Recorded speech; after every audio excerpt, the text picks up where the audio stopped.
Sir देखिए ये 2x4 का टाच में फिटिंग कर रहा हूँ सर। ये नीचे देखिए आप, देखिए किस प्रकार का ये टाइल्स है सर। अब देख सकते हैं मैंने 2x4 का टाइल्स में फिटिंग कर रहा हूँ सर।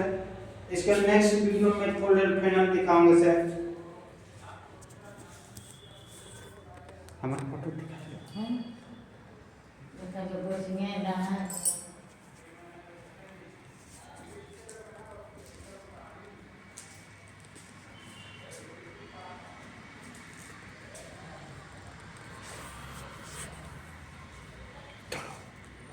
ओपन